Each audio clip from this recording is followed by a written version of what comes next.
भारत पर अमेरिका का 50% टैरिफ लागू हो चुका है, लेकिन अब भारत ने इसी बीच अमेरिका को सख्त संदेश दे दिया है। भारत ने सीधे तौर पर कह दिया है, बातचीत अब तभी होगी जब आप पहले 25% टैरिफ कम करेंगे। ट्रंप को सीधे भारत ने अब संदेश दे दिया है। दरअसल भारत जैसे पाकिस्तान को लगातार ये कहता है कि पहले आप अपने वहां आतंकवाद को खत्म करिए, उसके बाद हम टेबल पर बैठकर बातचीत करेंगे। और अब भारत ने अमेरिका को भी उसी अंदाज में जवाब दिया है। आर्थिक युद्ध के बीच ये भारत का जवाब कई मायनों में बेहद अहम हो जाता है, क्योंकि अब तक अमेरिका को, जो कि दुनिया का सुपर पावर खुद को मानता है, उसको इस तरीके का जवाब किसी और की तरफ से नहीं दिया गया था। ऐसे में अब भारत की तरफ से सीधे करारा जवाब दिया गया है और भारत की तरफ से साफ कर दिया गया है कि हाँ, बातचीत तो होगी, लेकिन उसके लिए एक शर्त है, पहले आप 25% टैरिफ हटाएंगे, उसके बाद ही हम टेबल पर बैठेंगे और फिर बातचीत होगी। आपको बता दें कि अमेरिकी राष्ट्रपति डोनाल्ड ट्रंप को यह सीधे तौर पर संदेश भेजा गया है। एक तरफ भारत के प्रधानमंत्री जापान पहुंच चुके हैं और वहां जापान के साथ कई मुद्दों पर चर्चा होगी और भारत के प्रधानमंत्री ने भी ऐलान कर दिया है कि नए अवसरों की तलाश में हम लगे हुए हैं। और इसी बीच अब सीधे तौर पर भारत की तरफ से अमेरिका को यह जवाब भेजा गया है। आपको बता दें कि ये जवाब किसने भेजा है ये भी बहुत मायने रखता है। आपको बता दें कि लगातार भारत और अमेरिका के बीच आर्थिक युद्ध छिड़ा हुआ है। इसी बीच इंडियन एक्सप्रेस की एक रिपोर्ट सामने आती है, जिसमें वाणिज्य एवं उद्योग मंत्रालय के एक वरिष्ठ अधिकारी के हवाले से ये जानकारी दी गई है और भारत ने साफ कर दिया है कि जब तक अमेरिका 25% का अतिरिक्त शुल्क नहीं हटाता है, तब तक कोई भी बातचीत नहीं होगी। ये इंडियन एक्सप्रेस की रिपोर्ट के हवाले से जानकारी दी गई है। सूत्रों की माने तो अमेरिकी प्रतिनिधिमंडल 25 अगस्त को नई दिल्ली आकर बातचीत जारी रखने वाला था, लेकिन अमेरिकी राष्ट्रपति डोनाल्ड ट्रंप ने अचानक इस कार्यक्रम को रोक दिया।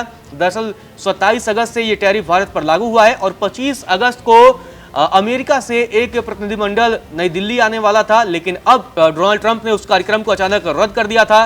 ट्रंप ने भारत वाला रूस से तेल खरीद को बड़ा अवरोध बताया था और कहा था कि जब तक यह मुद्दा नहीं सुलझाया जाता है, तब तक कोई व्यापार समझौता संभव नहीं है। लेकिन अब भारत ने भी उसी अंदाज में जवाब दिया है और सीधे तौर पर कह दिया कि पहले आप जो रूसी तेल खरीदने को लेकर आपने 25% का एक्स्ट्रा टैरिफ लगाया था, उसे पहले आप हटाइए, फिर बातचीत होगी।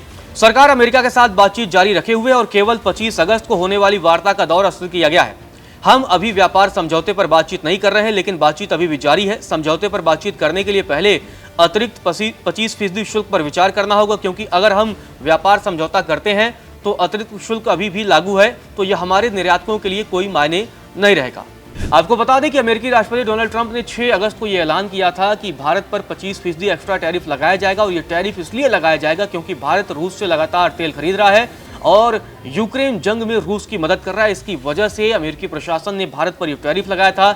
अमेरिकी राष्ट्रपति का कहना था कि भारत का यह कदम अमेरिकी हितों के खिलाफ है और इससे दोनों देशों के बीच संतुलित व्यापार समझौते की संभावनाएं भी काफी प्रभावित हुई हैं। आपको बता दें कि लगातार अमेरिकी राष्ट्रपति और अमेरिकी प्रशासन की तरफ से भारत को टैरिफ को लेकर पहले धमकियां दी गई और उसके बाद से अब भी धमकियां दी जा रही हैं। जब 50% का टैरिफ भारत पर लागू हो चुका है, तो लगातार भारत पर यह दबाव बनाया जा रहा है कि आप रूस से तेल ना खरीदें और रूस की जगह आप अमेरिका को चुनें। दरअसल इसकी बड़ी वजह आपको बता देते हैं कि जब अमेरिका में राष्ट्रपति चुनाव हो रहे थे, तब अमेरिकी तेल कंपनियों ने खुल करके ट्रंप की मदद की थी और जमकर फंडिंग की थी। ऐसे में अमेरिकी तेल कंपनियों को प्रॉफिट पहुंचाने के लिए ट्रंप ये हथकंडा अपना रहे हैं, जबकि चीन, जो रूस से सबसे ज्यादा तेल आयात करता है, उस मसले पर ट्रंप लगातार चुप्पी साधे हुए हैं और उसे मोहलत पर मोहलत दे रहे हैं। तो दूसरी तरफ भारत पर लगातार दबाव बनाने की कोशिश कर रहे हैं, लेकिन भारत भी ट्रंप के अड़ियल रवैये के आगे झुका नहीं है और भारत भी बाखूबी जवाब दे रहा है। और अब तो भारत ने क्लियर कर दिया है कि पहले आप 25% का टैरिफ हटाइए,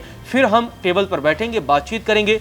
आपको ये भी जानकारी दे दें कि रूस से भारत $63 प्रति बैरल तेल खरीदता है, जबकि अगर भारत अमेरिका से तेल खरीदेगा तो उसके लिए उसे $83 प्रति बैरल कीमत चुकानी होगी, यानी $20 प्रति बैरल भारत को महंगा पड़ेगा। और ऐसे में इस महंगाई का असर भारत पर भी पड़ सकता है। इसीलिए भारत ने पहले से ही ट्रंप के टैरिफ को अनुचितपूर्ण और अविवेकपूर्ण करार दिया था। साथ ही ये भी कहा था कि भारत अपने हितों से समझौता नहीं करेगा। दूसरी तरफ आपको बता दें कि ट्रंप प्रशासन लगातार भारत में कृषि और अन्य उद्योगों में एंट्री करने की कोशिश कर रही है, लेकिन भारत ने वहां भी क्लियर कर दिया कि भारत अपने किसानों, मछुआरों और दूध उत्पादकों के हितों के साथ समझौता नहीं करेगा। इसीलिए एफटीए पर पहले सहमति नहीं बन पाई और जब एफटीए पर सहमति नहीं बन पाई तो ट्रंप ने 50% टैरिफ लगा दिया, लेकिन अब भारत भी तैयार है। भारत अन्य विकल्पों पर काम कर रहा है और भारत की कोशिश है कि वो अमेरिका को घुटने पड़ रहा है, क्योंकि भारत झुकने वाला नहीं है। और इससे खींच आपको देखने को मिलेगी जब ट्रंप प्रशासन के कई सलाहकारों द्वारा यह भी कहा जाता है कि अगर भारत नहीं झुक रहा है तो हम भी नहीं झुकेंगे। तो इससे आप अंदाजा लगा सकते हैं कि किस तरीके से अमेरिकी प्रशासन और ट्रंप प्रशासन में एक खींच है कि उन्हें उम्मीद थी कि भारत बैकफुट पर आ जाएगा, भारत अमेरिका की शर्तों को मान लेगा, लेकिन भारत अपने हितों पर काम कर रहा है। और इसी वजह से अब जो भारत के प्रधानमंत्री नरेंद्र मोदी का जापान दौरा और चीन दौरा है वो भी काफ़ी अहम होने वाला है, काफ़ी अहम होने जा रहा है। चीन में रूसी राष्ट्रपति व्लादिमीर पुतिन और इसके अलावा चीन के राष्ट्रपति शी जिनपिंग के साथ भी प्रधानमंत्री नरेंद्र मोदी की मुलाकात है। तो इस मुलाकात में भी काफ़ी कुछ घटित होने वाला है। इन सारे विषयों पर हमारी नज़र रहेगी। इस वीडियो में फिलहाल इतना ही। आगे जैसा भी अपडेट होता है हम आपको पहुंचाते रहेंगे।